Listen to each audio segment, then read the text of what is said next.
Kane, it's 1-0. We're fucking down. 13th in the championship. The takeover happened as I said it would. People will be. Oh, when have we got Leeds?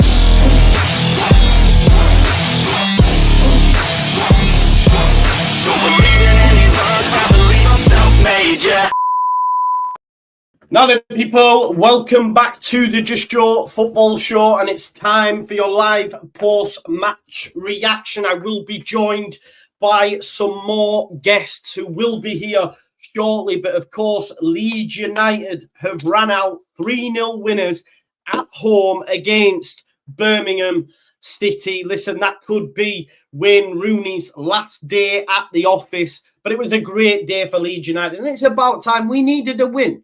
We needed a win. Of course, we had, had a great start to the Christmas period. We beat Ipswich 4-0. We're thinking, this is the time. This is the time for us to take over. However, that didn't prove to be the case. We did lose 2 games on the spin. First time we've done that this season. But thankfully, against arguably one of the worst teams in the division on current form, no teams conceded more goals than them on current form. We had to win. We must win. We had to keep pressure on those that are above us. Now, as it stands, this may have changed. Both Southampton and Ipswich are drawing, which means we have gained ground on them. Yeah, we have gained ground on them. So, yeah, happy days. What I don't want to do, though, is get too giddy, because I think the performance was just standard, right? It wasn't amazing. We weren't playing an amazing team. They're a poor side, but Leeds United did what they needed to do. Full times in the Saints game, 1 apiece there, gained ground. Now let's wait for that Ipswich one to come in. Hopefully that one goes our way as well. Listen, don't forget to smash a like on the video, subscribe to the channel, get your comments in, and of course hit that notification bell. Look, Leeds United, I thought started really well. I think for me, the key bit for me was seeing the lineup and seeing that man Patrick Bamford lead the line. Now, of course, I don't want to rewrite history. We've said before, listen, he's not good enough. He's this, he's that. I'm not now going to say, I told you so. But I did think that we would look better. Yeah, we would look better in the build-up phase, in the defensive phase, with Bamford leading the line. That proved to be the case. And I think the most important thing we have to remember is the fact that when Bamford came off, the fact that Bamford came off, Piro came on, and he did not drop him into the 10. He kept Piro up top, which is music to all our ears, because Rutter being in the 10 releases him more, and we look better for it.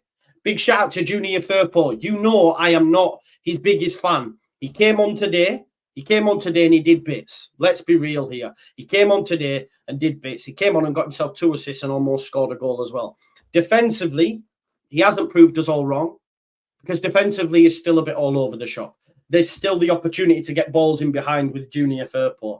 But outside of that, going forward, he looked really, really great. We've got the first person joining us. I wondered where, I told him he at 4:45. It's now 5 o'clock. I don't know where they all are. But Evie's with us first and foremost. Evie, you're smiling there. I'm smiling. Yeah, we won a game of football. Exactly. Oh my God. Oh, it was incredible. Hopefully we've got a manager the sack instead of saving a job. Yeah, exactly. That's true. It was, we made Birmingham look the exact same that we made Ipswich look. They offered nothing, and the only kind of real shot that they had, Klaassen made a save. A goalkeeper saved a shot on target, He made a meal of that save. Mate. He went to the right and he went to the left, or vice versa. I can't remember, but I was like... It was right at his feet, and he tried to get his feet out of the way, and he flicked it with his hand. I was like, fuck you, saved that, pal. Yeah. They're shit. Listen, they are shit. Yeah, they are. But, Joe, we're going to have to talk about... We have to talk about this first and foremost, is the switch from Rutter into the 10 and a striker in the 9. And also, when I was worried when Bamford was taken off, he was going to switch him back round, but he didn't. And I'm hoping now Farke's learned his lesson, man, because we look so much better, right? Joe, the second I saw Bamford coming on, Piro coming on, I said it out loud downstairs to my mates. I went, Oh, here we fought. If he puts fucking Rutter in the 10, in the 9, and puts him in the 10, I'm losing it. Rutter was excellent in the 10. Excellent. Yeah. But everything should be caveated where they were shit. And Pat Bamford turned up to work today. Well done, Pat. Yeah, he did. He did. Yeah. Did And what your a great job. goal! The cross from James. It was a great goal, again. right? Dan James' work rate, the stuff off the ball in the last before he went off as well, sprinting back after players and that. He was excellent. Yeah, he was. What did you make to the lineup, Evie? Because I know you were a bit disappointed with Spence not starting and Archie coming back in. I guess we all probably, well, to be fair, not all of us, but Andrea did call it, and a few of us said no, he'll revert back to the loss. But the lineup, I know it's easier now with hindsight to say it worked, but were you surprised that he made as many changes as we see? Yeah, I said before the game that I was shocked. And I was shocked, nervous, but also excited because obviously it was obvious Bamford was going to play in the number 9 position. Yeah. So even if Bamford didn't actually score today, it would have been great to see, well, what we saw from Rutter. And it kind of, he really showcased himself brilliantly, did Rutter today, because of that. You know, he just looked lively. And I don't know whether either of you two had noticed, but it wasn't that they weren't playing for him. It was that they all kind of knew that it wasn't working the last couple of games. Whereas today, everybody, they knew what their role was. And obviously we had a forced change with Byram and Firpo coming in. Firpo had a good game of football. That just shows how bad Birmingham are. He didn't have to defend. He didn't have to all he had to do was go forward, and I do agree about the gaps behind were like massive. So if we're playing a team who actually can counterattack quickly and have cohesion and a manager who again knows how to manage, then maybe that Firpo at left back doesn't work, but it was fine today, and he did really well, and 2 assists. Like, wow. I don't think he's had a goal contribution since the Southampton game last season. I might be wrong, but I'm pretty sure that he hasn't had anything to do with a goal since that really weak shot, that managed to go in the back of the net last season. So, Firpo, who knew? He can actually kick a football forwards. He can't run backwards, and I wouldn't get that excited about it. He can go forwards, but he was very lethargic when he was running back, especially at the end, because obviously, when did Byram go off? About 15, 20 minutes in?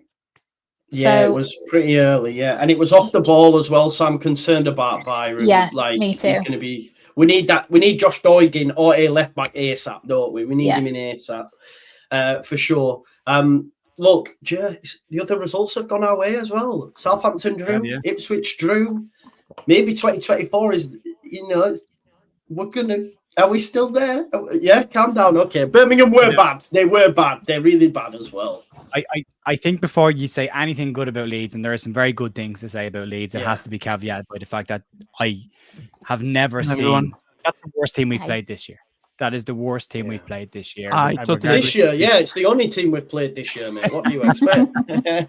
Difference in you when we win a game of football. It's incredible. I think, look, Wayne Rooney seems to be the only man outside of Frank Lampard that can manage to make the team worse than they were when he got there in the first place. He's taken a very well organised side under John Eustace and turned him into absolute drivel. That is...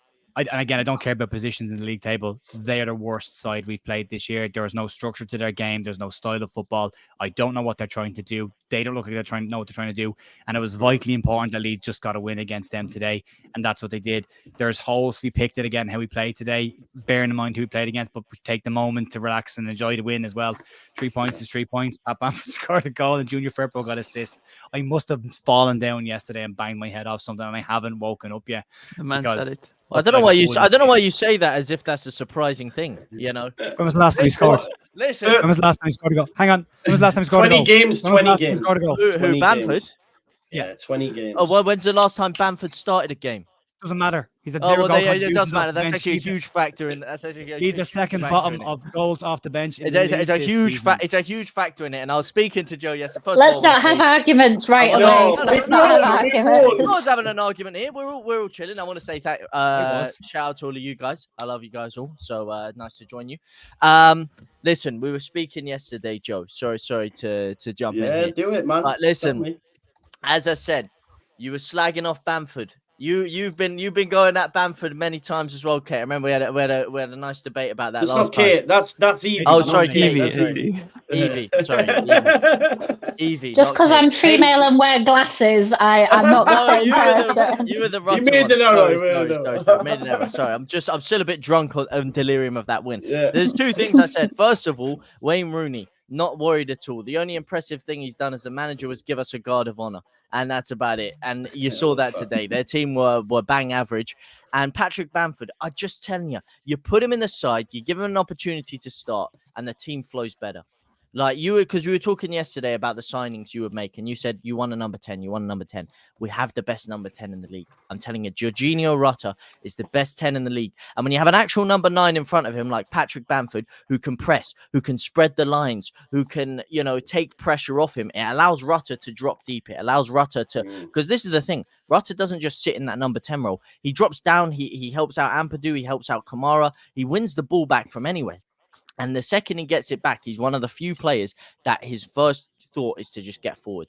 And he has the ability to spin a man, to drop a shoulder, to Cruyff turn and get Leeds straight back on the counter-attack. And I think that is imperative to everything how we play, because we are a counter-attacking side generally. And then when you have a striker like Bamford in front of him who can actually make the runs off it, because listen, most of the opportunities we have through the counter-attack usually is Rutter linking up with Somerville or Rutter occasionally linking up with Dan James. But when you have Bamford who can actually make diagonal runs in front and spread the back, it just gives us so many more options. And I think the team flows so much better. I don't dislike Piro. I think he's a good forward, but I think you even touched on it yourself, Joe. The main thing he was good at was meant to be a poacher who can score goals and who's clinical. But the thing we found is he's actually missing quite a few of those chances now as well. He's not playing ricocheting as off. a 9. How can you be a poacher when you're being played as a 10? No. But his main ability is to poach goals. Like what else has he been offering to us? But you're defending Pat Bamford like he's your hero. Like, so let's get into this. And of course, let's get into it, man. You made a comment. You said play Pat Bamford and everything's fine. What happened last year? That's a different story, mate. No, different manager. I'm saying, listen. It's not the player, it's the manager. Just to be clear. Okay, listen. Let me just clarify. Let me clarify completely what I mean by this. What I clarify completely by this. You're saying we're not playing Piro as the 9. I agree, we're not. And what I say is Piro is a great striker. And I think I heard what you were saying about him being one of the best strikers behind Gyökeres last year, and you should be playing him in the Championship. I believe that was you. Yeah. So I agree with that completely. But when your manager is coming out and saying, I don't want to play him in the number 9 because he can't press, and then he's therefore shoehorning him deeper and putting Rutter further forward, I think that's taking away from our game. And listen, whether you think Patrick Bamford's the oracle or you think he's a great striker or not, I'm saying I think we need a natural number 9 to allow the team to flow better. And I think the best natural number 9 we have is Patrick Bamford. Let me come in, because I do want to. Natural one. Yeah, I get where Joe's coming from though, 100%, because we can't really, and I knew as well, JT, because I've said before, I think with Bamford in the 9, we will look better. We will look better, and we did. But Piro has not played there at all. And I think the most satisfying thing for me was when Bamford did come off, Piro went in the 9. So I think now, I do think in the next league game, he goes with Bamford, just based on today's performance. But I think maybe against Peterborough in the Cup, we will see Piro in the 9 and maybe Poveda in the 10, because Poveda came on for Rutter, unless we've made any signings in the next week or so. But I do think that for me, it isn't the most positive thing for me today isn't about the personnel, it's the fact that he changed it. And the fact now, Farke can't really change it back. You cannot go in our next league game and switch Piro back and play Rutter. You can't.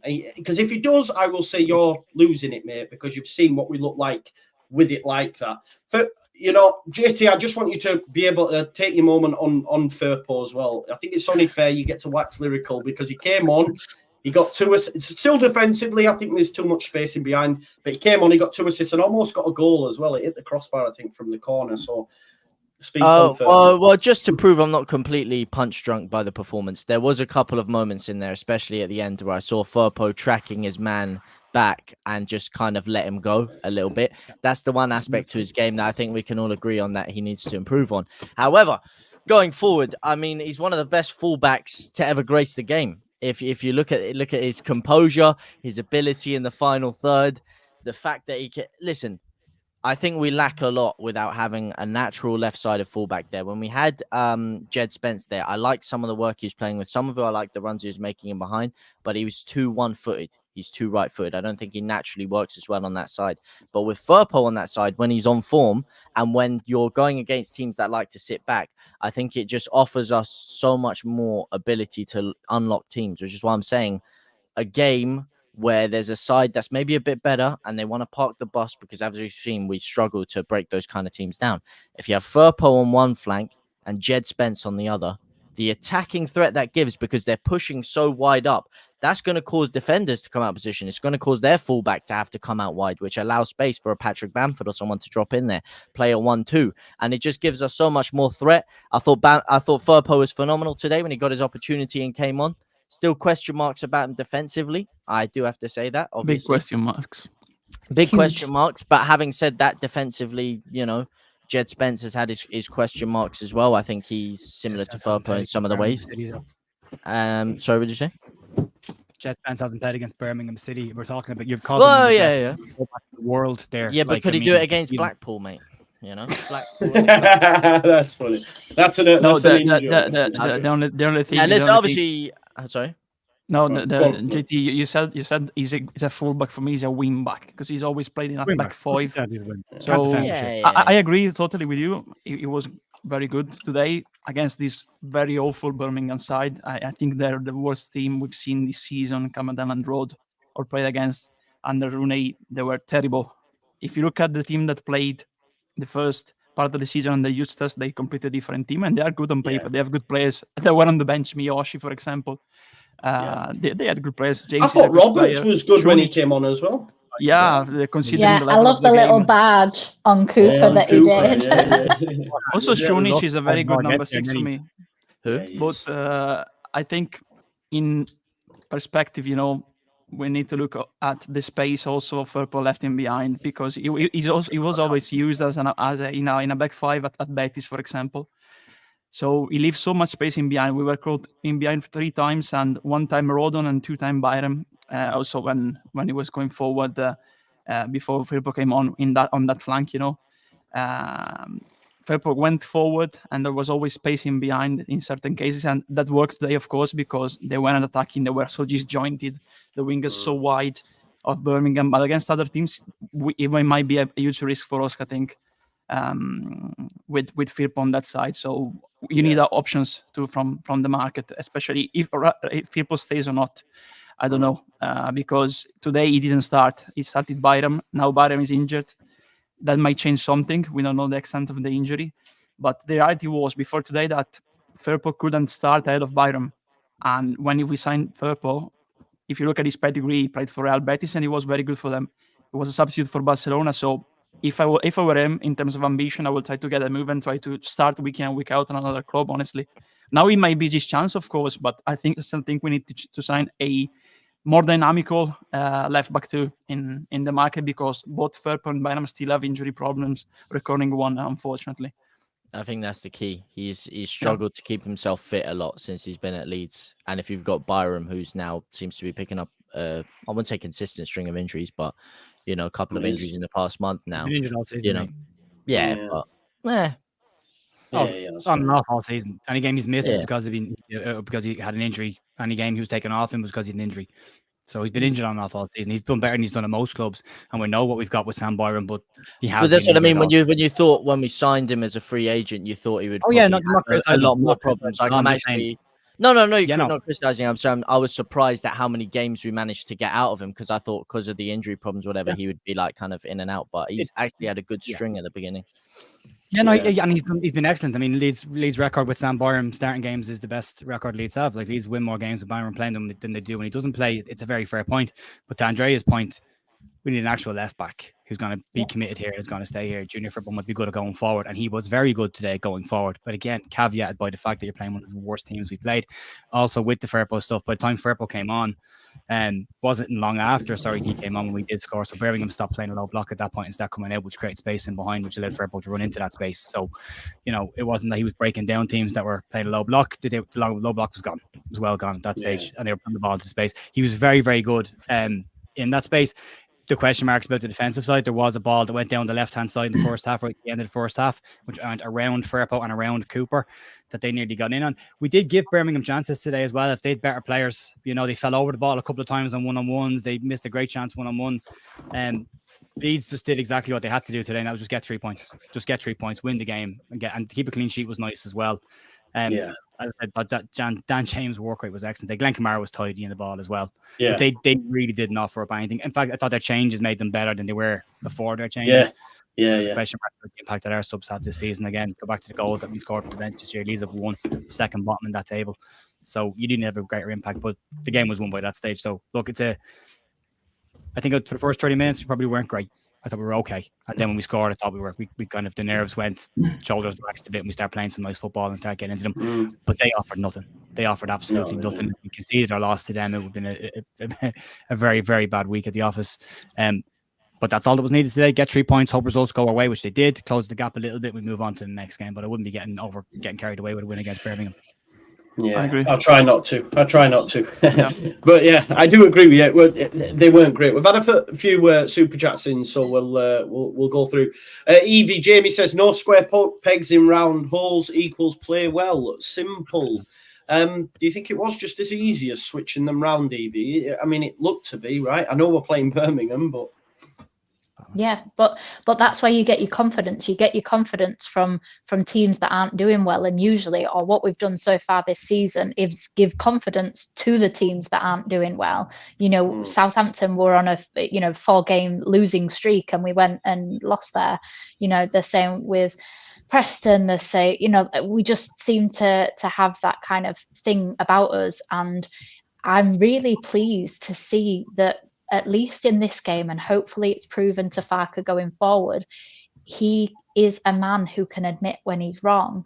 And that's really nice, because that stubbornness, we saw it a hell of a lot with Bielsa, but Bielsa had so much credit in the bank, and we were such a shit show before he came in, that whereas we've had the taste of the Premier League in the last 3 years, and it does give a lot of fans the kind of belief that we're better than we are, but we still have one of the best teams in the Championship, and we have some of the best individuals as well as the best teams. We really played as a team today, and I was just having a look at the stats for this game.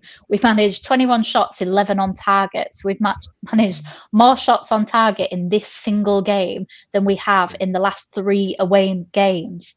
So 21 shots, 11 on target. And because we only managed 9 shots, 4 on target with the Ipswich game. And obviously we were just very clinical that game. But if we can do that, literally, Rutter he was everywhere. He was the left, he was the middle, he was the right. He was just absolutely everywhere. And Somerville was quite quiet, but I thought he did quite a lot defensively today. He tracked back quite a few times today and kind of helped out when somebody would lose the ball. We just seemed to be like we were at the beginning when we weren't technically as good. We were playing as a team and working together as a team. If somebody made a mistake, we were covering for them instead of throwing arms up and rolling of eyes and this, that, and the other. We were covering one another, and it's amazing. It makes me happy going forward. It makes me annoyed looking at the past because of the fact that we could have won those games had we have had that switch round 4, just the beginning of December.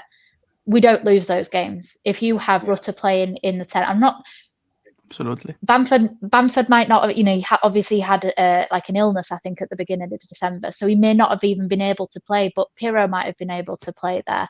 So if you just switch that around, even Joseph, maybe Joseph could have had a game start or something. So we now have to look forward, because it's easy to be bitter and twisted about the past games, especially when you've been shouting at the screen saying, just please stop being stubborn and swap them round. Just because you know your business doesn't mean you know Leeds' business. It's a different club, a different expectation. And for me, this is probably the biggest club that Daniel Farke has managed at, and the expectation and the weight of the shirt, whether it's a player on the pitch or as a manager, is massive. And he has probably had to become adjusted to that himself. So hopefully now we can see a bit more fluidity and a bit more willingness to adapt to different opponents when the game's getting away from us. Obviously, we have to caveat all of this positivity, and I'm not trying to bring anything down, but Birmingham were terrible. They were absolutely diabolical. One shot on target the whole game, and it was just shocking. They were really, really poor. But these are the kind of teams that previously we've either drawn to or lost to. So I take a massive positive from that. But keep Rutter in the 10. Change, get another number 9 if we have to. Use the squad that we have, but. Does anybody know why Cresswell wasn't even on the bench today when we had no centre backs at all? He's going. He's going. Yeah, he's going. He's going. And it's really unfortunate because he has talent clearly, but probably. I've been told 4 million gets him, man. 4 million. Oh, It would be a low fee for me, honestly. Yeah, because we got up on the front 7, so. It might be wrong. That might be wrong. Like I was told, but yeah, it's probably wrong. But yeah, I don't know. But I think he's going. The fact that normally we have at least one centre back on the bench, and today we didn't have any, and he's in the it means he don't fancy him, and that's what it is. But Evie, you touched on some great points there. I think the key one is our next game in the league is Cardiff away. There is no better place than to see if we can continue this form than going to Cardiff, a place where we normally struggle at, which is a tough place to go for Leeds. I think that's where we see if we can continue this moving forward. Chris, welcome, mate. Jason says our passing wasn't brilliant. We have to admit that. A win's a win, though. Could have been more, but we move on. How do you feel about today's result, Chris? Happy? Just to get it just what was needed, mate. We had to get 3 points. It was far from. I thought the first 20 minutes were, not gonna lie, were borderline awful, but I think it looked like the players were almost nervous after the last couple of results. As soon as the first goal goes in, everyone just seemed to sort of calm themselves, settle down, and then. But Birmingham are every bit as bad as Huddersfield, who, for me, are the worst team that have come to Elland Road this season. They were every bit as bad today. They had nothing. I don't know what he's done to them since Eustace left and they were sat 5th or something, but what an absolute horror show that is. But for us, just what was needed. I know I've heard Jer and Evie talking about already, but again, we've seen the answer today. And, whether it's Bamford or someone else in the future, and I thought up to his goal, I thought Bamford was having a very Bamford game of recent times. I was like, he's getting in the way of other people's shots. He's offside. He's scuffed one, gets his goal. And I thought he had a pretty good game after that. And if you're going to play 2 blocks of however many, players, you've got to have someone who's willing to stretch it to give those players in behind a little bit of room. The reason we saw Gio Rutter especially have all the time in the world today to do very Gio things at times was the fact that Bamford was occupying those centre-backs in front of him, dragging them out of position, running in behind them. And, even for I think it's the Dan James goal, or it might be another chance that we had. If you look, Bamford's pulled the defender away. Yeah. And then both for that one and the Chris Somerville goal, Bamford's pulled players away because he's in the box and the person who scores the goal is in acres of room to put it in the back of the net. So, I've been harsh on Patrick for his substitute performances. I think quite rightly. I think many of us have. But I thought today it was a decent number 9's performance once he got his goal. And it's a very good finish. He was in the air forever. Yeah, it's a great header, and I think you bang on there. I think sometimes I get I don't mind Bamford having these, a few misses here and there if he's going to facilitate what goes on behind him, because that's what he did today, facilitated everything. And obviously he got in the score sheet as well. And listen, get Piro on that bloody, on that training pitch if you don't feel he's apt at doing it, and get him to a level where he can be apt at doing it. Do you know what I mean? Because Rutter, for me, cannot come out of that 10. He cannot come out of that 10, because if you do, you move in this team, for me, backwards a little bit, if I'm being totally honest. That's just my opinion. So listen, we've got to move. No one else on that pitch today, mate, was playing that ball for the third goal that Rutter played over the top. No one else on the pitch is playing that ball. Yeah. It was a lovely little weighted pass over, and obviously Farke, I was thinking he's going to hit it. The little turn that he does before, like he gets the ball with the fullback behind him, and he takes 3 or 4 steps forward, which brings the fullback with him, then turns and puts the ball exactly in the space that he just left behind him for Farke to run into. Like, it's space he makes is very, very clever. The only way you put him back in the 9 is if you go and sign number 10 who can do that as well, and then you have 2 of them who can interchange, and then you've got something properly scary looking up front, But if you're not gonna sign a 10, or if you're gonna play Rutter as the 10, you don't need a 10. Then you can go and get somebody else somewhere else that we need. But I wouldn't take him. I agree. I don't know what happened there. Radaby Lee says, one swallow doesn't make a summer as far as Bamford is concerned. I think we're all saying that. And, we are all saying that. He has a lot to make It's the characteristics. But isn't it it's back to the talking about the individual performance. You're criticizing the performance, not the career, or you're praising the performance, not the career. You're talking about an individual game. Yeah, exactly. Still think we need a new striker, left back, and 10. I think that would be the perfect January window for us all. But it's like before the game, I was saying to people, like, just give him 45 minutes and let's see how it works before we start going, I can't believe he's picked Bamford. What a shit lineup, Bamford. Because it did work, it did work. And obviously, he's... Go on, Andrea. You know what? I was thinking about the 10, actually. You said that probably he's going to play Poveda in the 10 at Peterborough in the FA Cup, So if we play Rutter in the 10 and keep Poveda, try to adapt him as the backup number 10, let's call him like that. Then you need a advanced midfielder, like I said at half time, advanced midfielder / box-to-box creative midfielder, a number 8. If you want to go forward with Rutter and Poveda as the backup for the rest of the season, because it's a big risk, because of course you have Rutter, then you have no one else, and then you have to adapt one of the wingers. So it can be... Poveda is very quick in disposing of the ball. We've seen that in that role in pre-season, if you remember. We were talking I remember the final words after the pre-season games when he played there. So it can be an option going forward if Farke wants to use that, Rutter in the 10 starting and Poveda as the backup. Then you need an advanced / box-to-box number 8 for me. Absolutely. A must-have. 2 similar midfielders in midfield for me. Yeah, I think if you do it anyway, you want goals from midfield as well. You want a second option. Like having the 2 defensive midfielders is great most of the time. But if you're, again, when we're playing those teams that we can't break down, having somebody that can run from deep with the ball, take it out from midfield and run with it for a bit, makes perfect sense. I've seen some comments. Is Archie not that number 8? Well, this is what I was going to ask. Absolutely. Do we not see Archie as...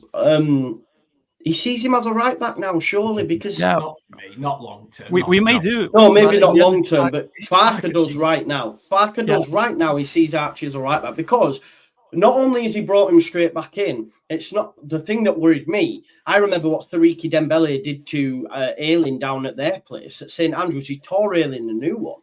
So I was like, it's not even a case as though he's going up against a right midfielder or a left midfielder, that's poor. Like Dembele can do bits, and he still went with Archie. And I just think, in Farke's mind, regardless of what we think, I think in Farke's mind, he clearly sees him as a right back.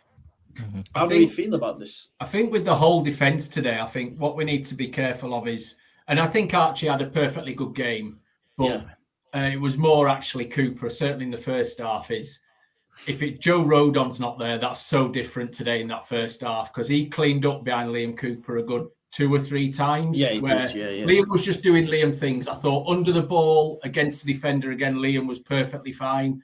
But there was a couple of very Liam type things that happened. And if it wasn't for Joe Rodon just sweeping up behind him, clearing the danger, there could have been, I'm not sure Birmingham would have scored those chances because they were hoofing. But we need to be careful that we don't see too much good in what's going on around Joe Rodon because he's doing a lot of the work for the players around him at times.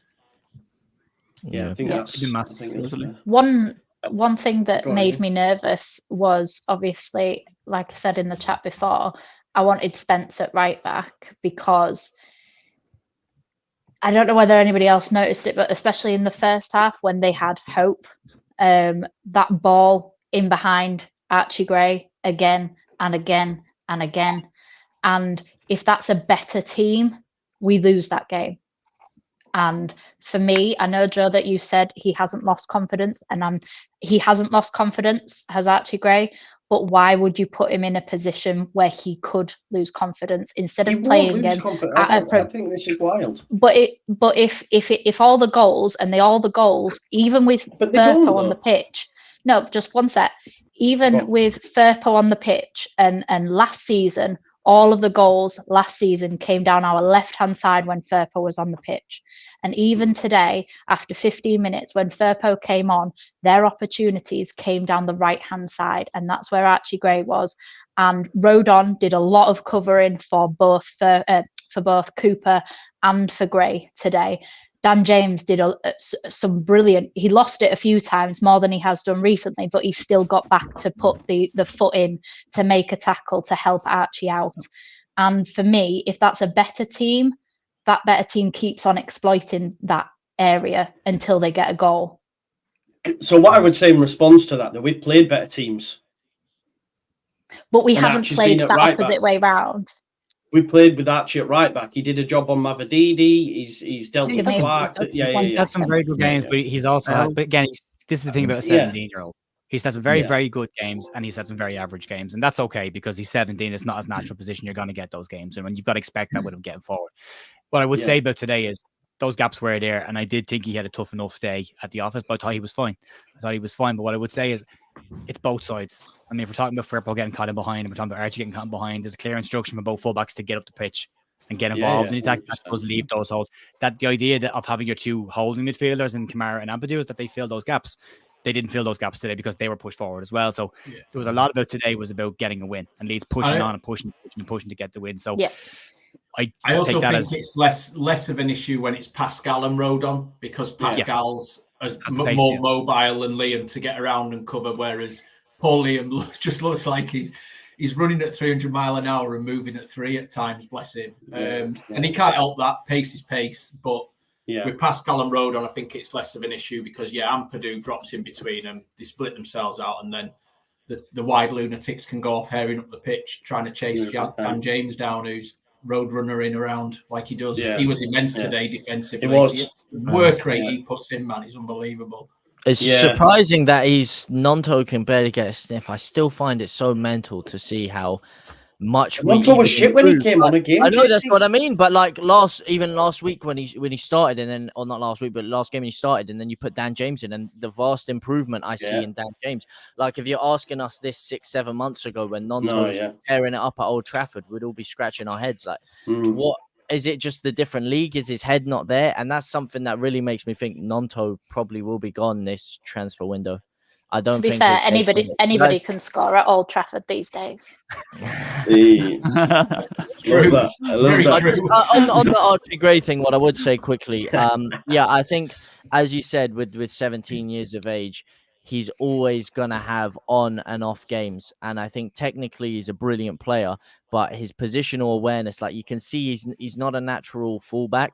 And sometimes if you don't have that positional awareness of naturally playing at right back or left back, if you have the pace or the physical attributes to make up for it, then you can sometimes get away with things, which is someone like Jed Spence. Sometimes his positional awareness isn't always the best, but he's got very good recovery pace and he's good at getting back. He's got long legs. So I kind of like Wan-Bissaka-ish, obviously nowhere near the level of Wan-Bissaka, but you know what I mean? That ability to just stop a man with his long legs, get back, recovery pace. I don't think Archie Gray has that, so I think you see him exposed quite a bit at right back. Yeah. I'm not going to jump on him because he's 17. I just do think if there is an opportunity, if Kamara or Ampadu do get injured, I think he has to be first choice for there. I don't know why he put Gruev in the other week.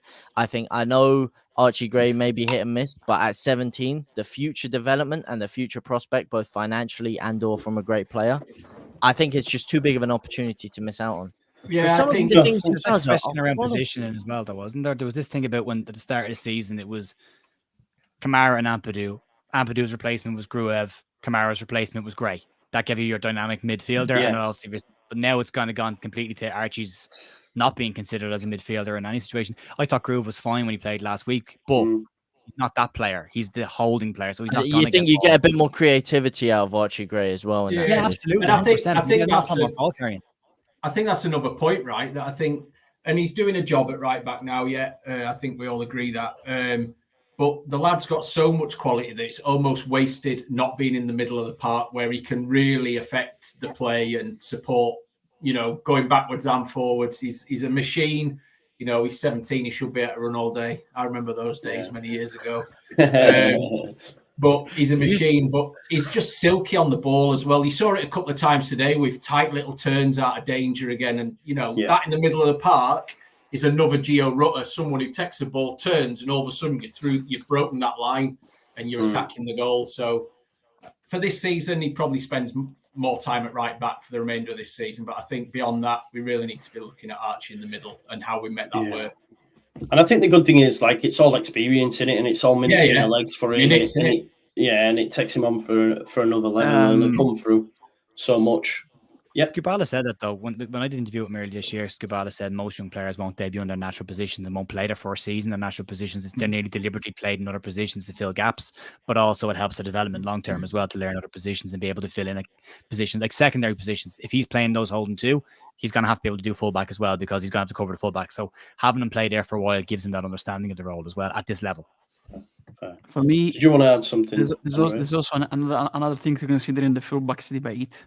Is that a recurring option in Farke formation since preseason has been one of the two fullbacks is more defensive minded and stays more back on the pitch, while the other one gets more forward. For example, today Firpo or Byram, they get more forward while the other one stays back, and Gray is always the one when he plays them staying back. So if you play Spencer, for example, and Firpo, like say in the next game, you'll have two similar attacking minded, of course, fullback.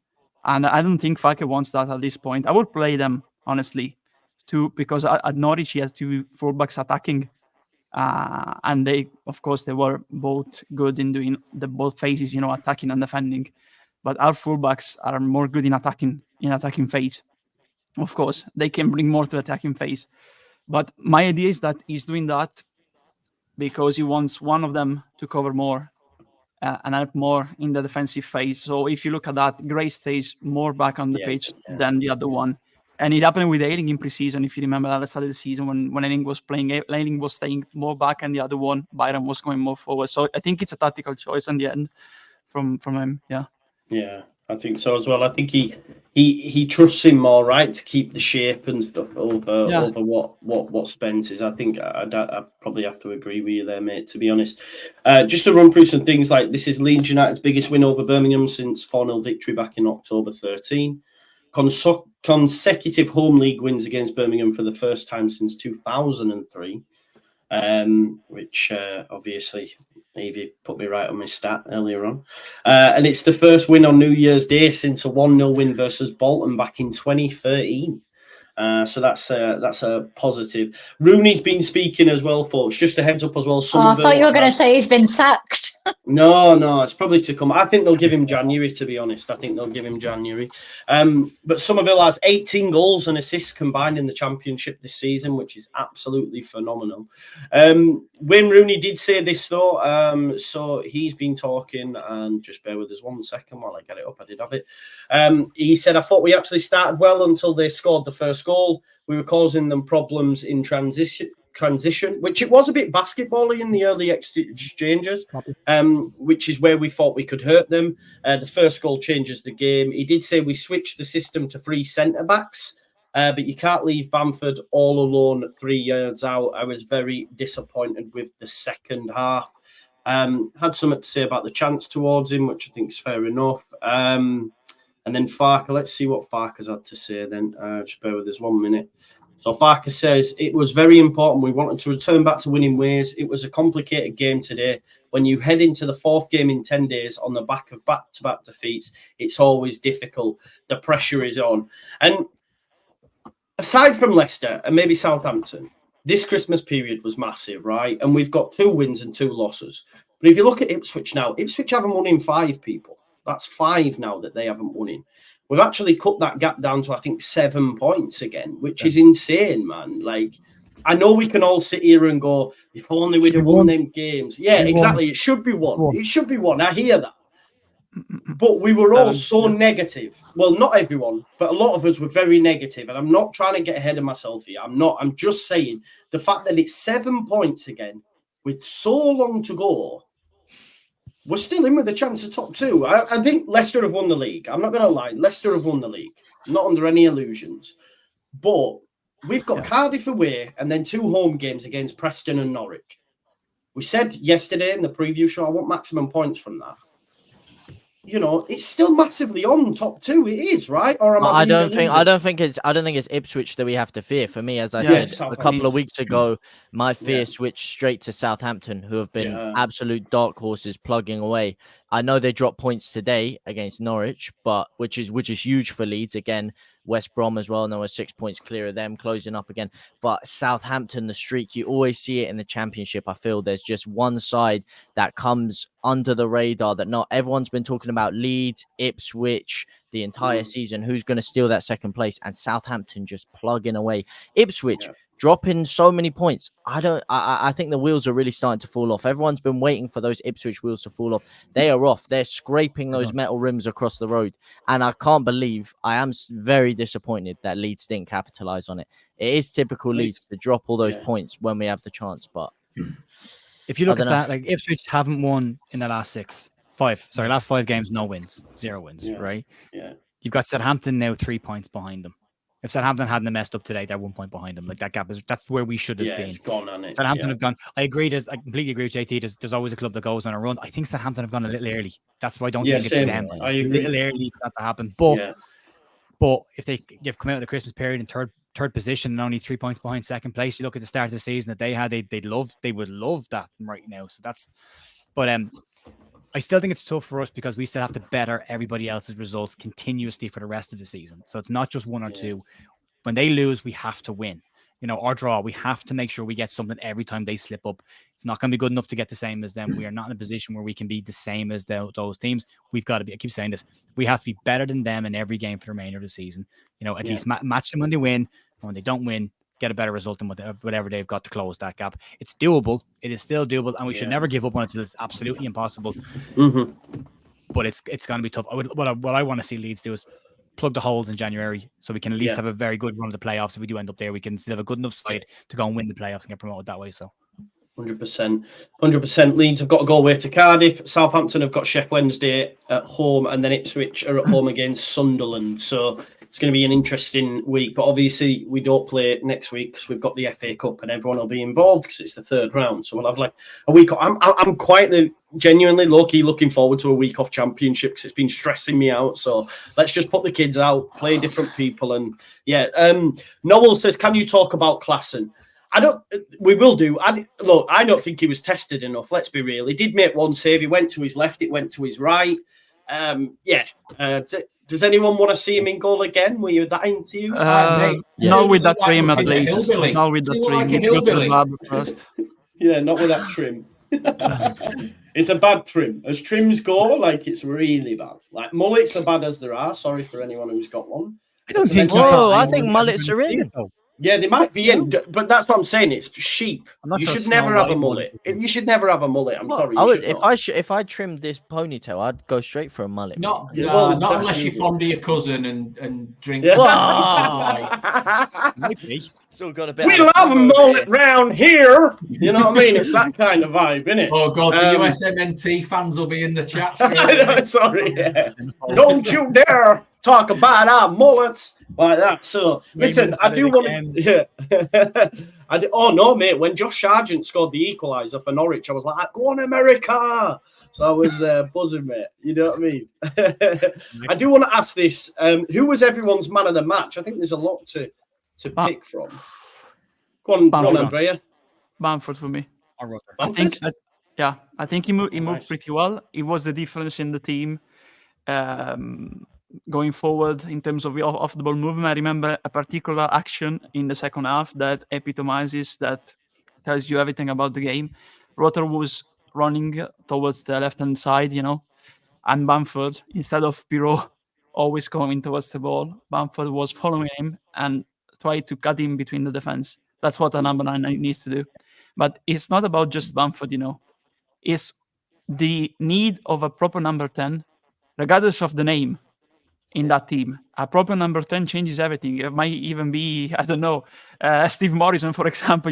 It's not about the name. It's about the movement that a proper number 9 brings to this team. Of course, that was an example. Regardless of the name on the back of the shirt, if you put a number 9 in this side with a Rutter in the 10, it changes everything in terms of stretching and dynamics. This team is more dynamic with those two not interchanging for me. So for me, Bamford, because his off-the-ball movement was very good for me today. And he did what he needed to do for the team.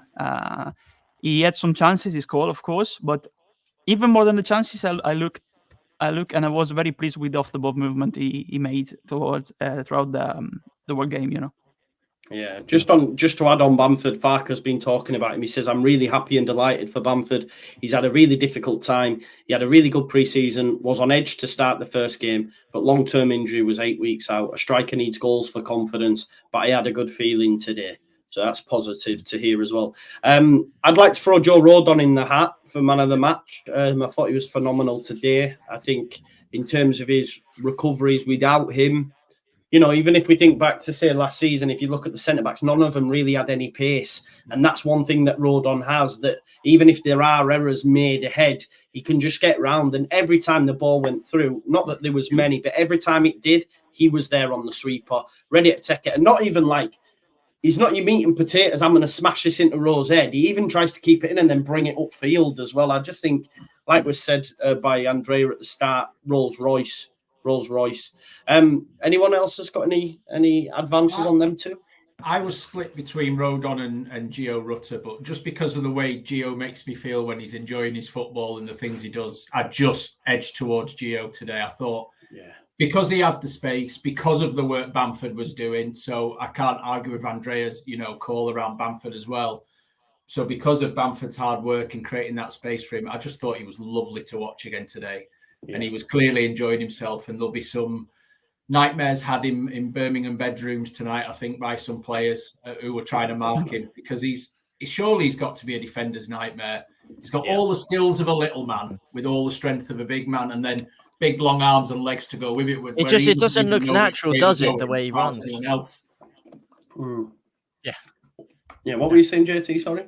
No, I was just agreeing with him. I was saying it doesn't look very natural the way, like, you wouldn't expect him to get past players because he's so gangly with his legs and the way he holds them out, but he just somehow drifts past them so easily. But I definitely agree with you with Rutter.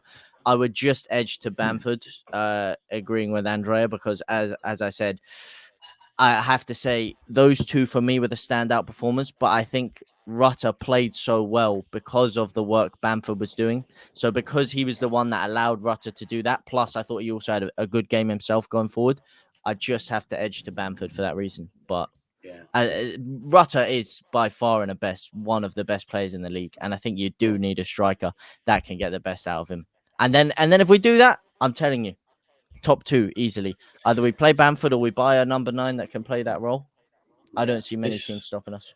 Imagine it goes to that last day against Southampton. Oh my God. At Ellen Road. I couldn't cope with that. Genuinely, I could not cope with that. It'd be insane if it is. Farke did go on to say on Bamford, Bamford's been on it in training for a few weeks now, deserved to start. He paid my trust back with a solid performance and a goal. It's important for Patrick. We need him in his best shape. we need a player like him. He did say on Byram as well, he thinks the injury is not too bad, but it was bad enough that he couldn't go further on. I think the good news is we got Peterborough. You rest him for that. You then start him against Cardiff away. I think that's the thing. On Creswell as well, Jer, I'll come to you. So he says Creswell wasn't in the squad because Farke wanted to add Pervader's creativity. The last couple of games, we were lacking that in the final third. And on whether Creswell will stay in January, he said Charlie's a proud player. It's up to him if he wants to take this challenge, which tells me he's gone, right? Yeah, I don't understand it from a balance perspective. You have a right footer, Charlie Creswell. There's a lot of people went and lost the run themselves last year with Creswell when he went to Millwall. Over the course of a whole season, you could break Charlie Creswell's season last year down to 2 different halves of the season. The first half of the season, he did score goals, but he did leave. He did make mistakes, pretty big ones for Millwall. But the second half of the season, he was phenomenal for Millwall. He had a cracking second half of the season. Arguably one of the reasons why they got as close to the playoffs as they did. If he hadn't broken his eye socket, they could have done more towards the back end of the season. He's a right-footed centre-back. We've seen what happens when Liam Cooper plays with Stroke, and Stroke has to go to the right-hand side. The whole balance goes off.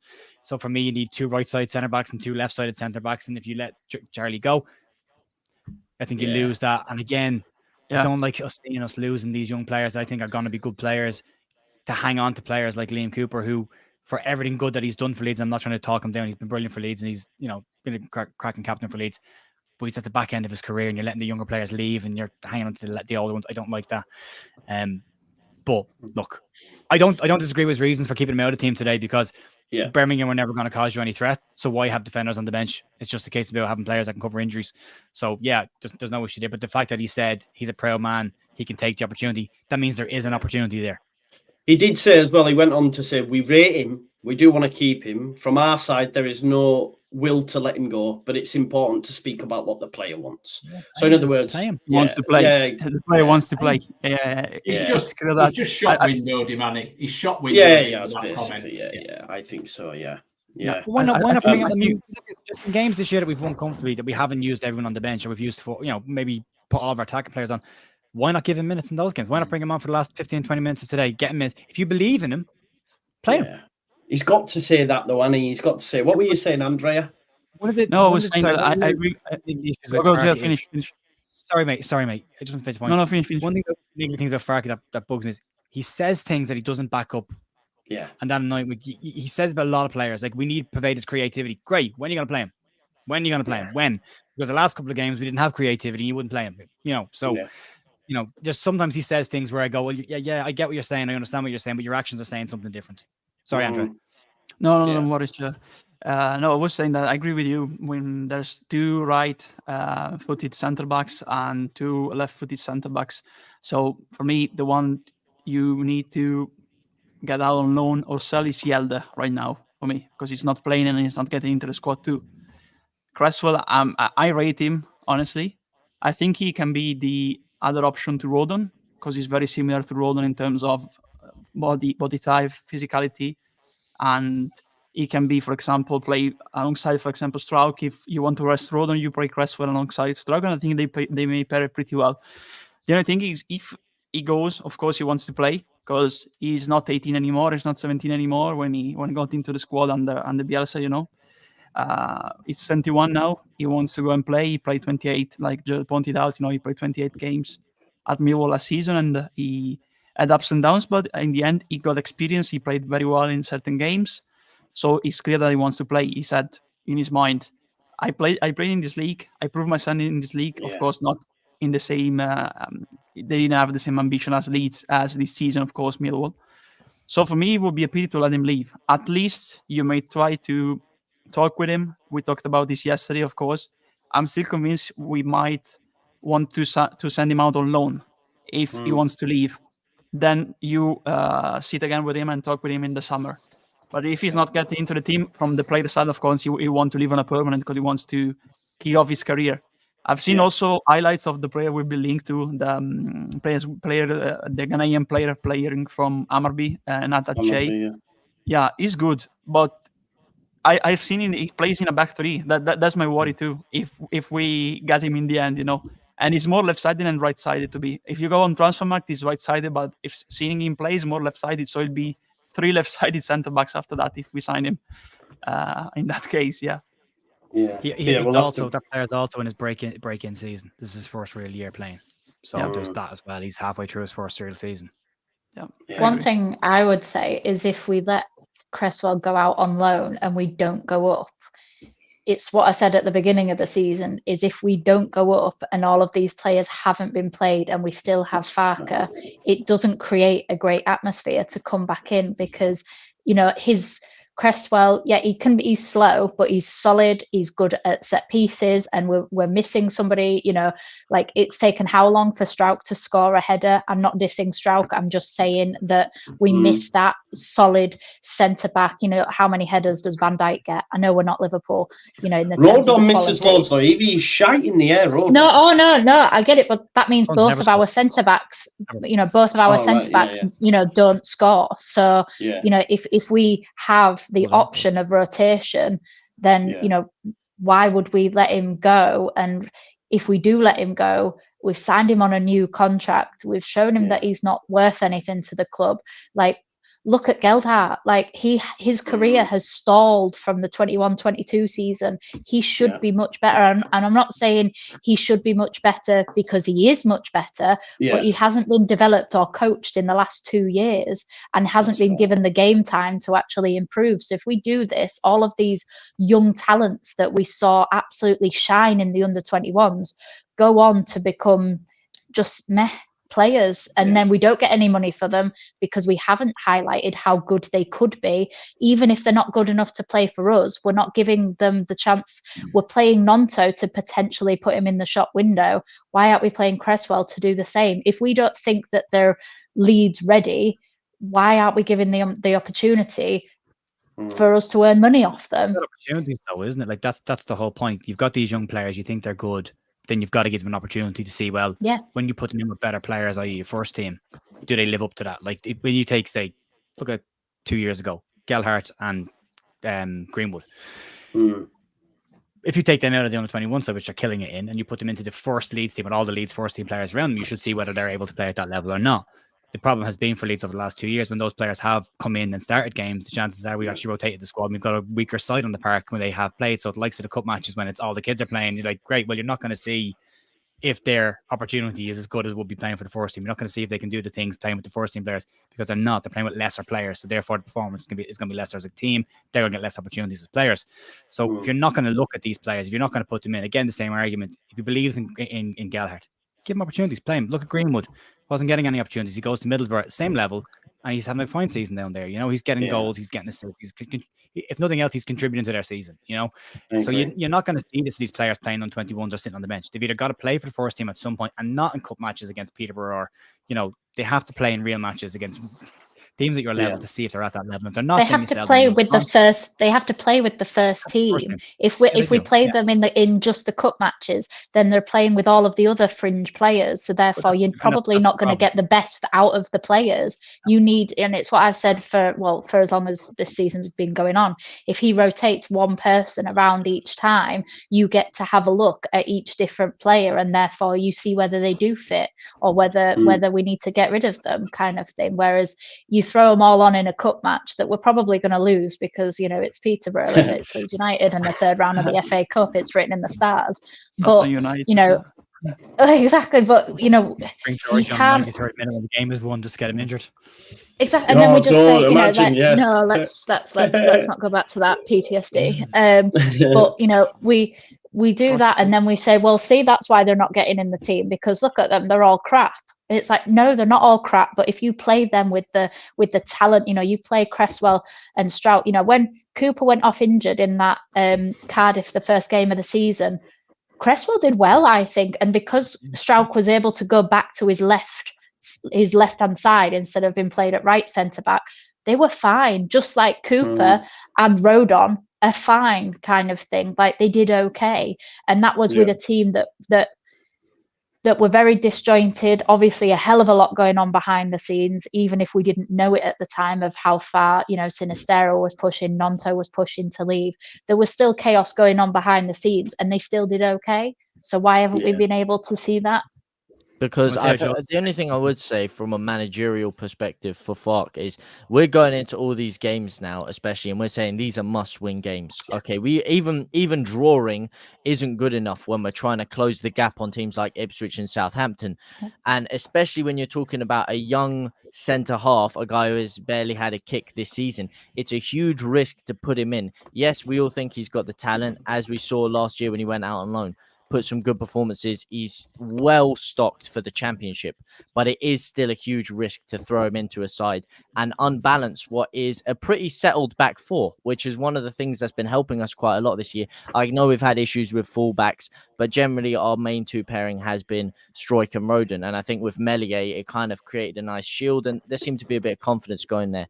To chuck such a young player like Cresswell in, it could work out, but at the same time, could that cost us a draw instead of a win in a couple of games? And you never know how important those 2 points could be. But that's just playing devil's advocate for I think you're 100%, and I think that's exactly what Daniel Farke is thinking.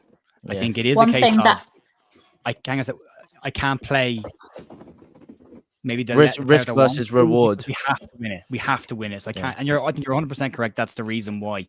But then the other issue comes. This is the other side of it, and this is where it's absolutely okay. Like if the manager looks at it and goes, "You're not good enough to play," and I can't really realistically play you, you've got to let them go. Now, but that's on loan, which is what I think they should do. Send them out on loan, because there's no point in having dead wood floating around the pitch that's not getting game time, because that's not good for training. It's not good for anything. You know, when we talked about the whole thing this season, where if you're only coming out for 20 minutes a game, you really realistically when you're named on the bench, you know you're not doing anything until the 70th minute. So that can have a negative impact on players as well. So it's a perfectly legitimate reason for why they're not playing. But I think if you're not going to play them, then you are saying you're not good enough. And at that point, you've got to then either sell them or loan them. I would like to see Charlie go on loan, because I think if another manager comes in, I think you see Cresswell come back in and play.